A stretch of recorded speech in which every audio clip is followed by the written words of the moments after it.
Hello and welcome to another episode of the TheSynapse e-learning series, where today we will be focusing on the upcoming cardiology conference, and with us we have Dr. Alexander Borch, who thank you for being with us here today.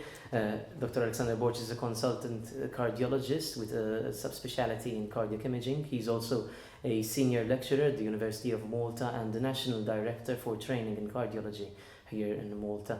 Dr. Borch, I would like to start by emphasizing the innovations in cardiology as a field over the past decades or so. We've seen rapid developments in guidelines in atrial fibrillation, heart failure and so on, new developments in interventional radiology in this particular field. How do you comment about this? Well, it's true that cardiology is a rapidly evolving field with new devices and new techniques and new pharmacological interventions being introduced every year practically. And because of the high output of research, it's very difficult to keep up to date with this specialty. And that is, we encourage people to attend events like this, especially locally. I think it's a great opportunity. For instance, there's so much research that new guidelines are being updated every year. We've seen recently the atrial fibrillation guidelines from the European Society of Cardiology, ventricular arrhythmias guidelines, heart failure guidelines, hypertrophic cardiomyopathy guidelines. All this by virtue of the immense amount of research coming out, which is changing the way we think about these diseases. And a conference in itself is a platform for new studies to be presented to the public and to the medical audience in itself. So why should one attend this particular conference? Well, I think one should particularly attend this conference because, first of all, it's local and convenient for everyone, so a great opportunity to learn. And also we have lots of foreign speakers. We have a record number of foreign speakers coming around this time. We have 11 foreign speakers. These are experts in the field. These are guideline writers and people coming from the European Society of Cardiology.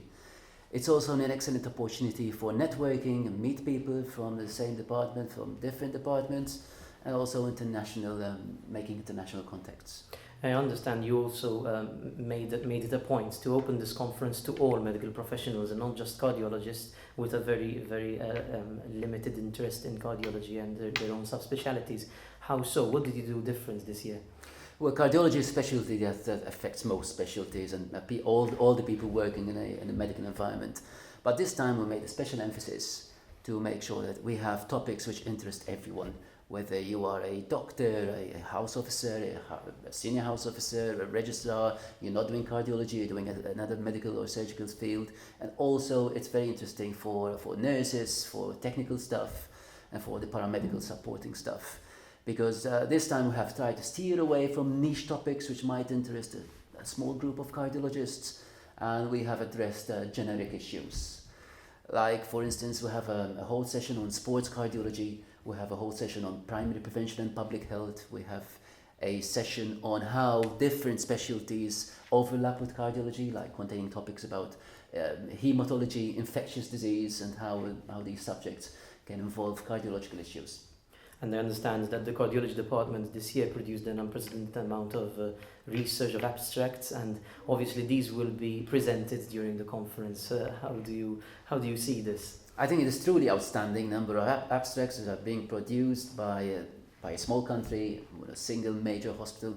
This year we have around 45 abstracts. Some of them are oral, some of them are moderated posters, some of them are posters. This provides first of all, it's a great opportunity for our junior doctors to present their findings and the fruits of their hard work along the years. It's also an opportunity for them to learn from each other, and the research output hopefully will put us more on the international scene as a major center on par with other major centers in Europe. And your role as a program organizer of this particular conference puts you at a pivotal position to see how this conference is developing year in, year out. What do you comment with regards to the conference's progress over the years? Well, I think for sure the conference is taking on an increasingly international flavor. We have a record number of international speakers this time around. We have 11 speakers, and as I said, these are experts in the field. We would like in the future to start involving a more international audience and not just a panel. We would like to see this evolving into a pan-Mediterranean conference in cardiology, and we're certainly heading that way, seeing how the numbers are increasing and the quality is increasing. This is done in our spare time as doctors with a group of paramedical staff, so in the future I would like to see a specialized panel of administrators and secretary of staff taking care of this conference, because it is really becoming a big enterprise. Thank you, Dr. Borch, for your time.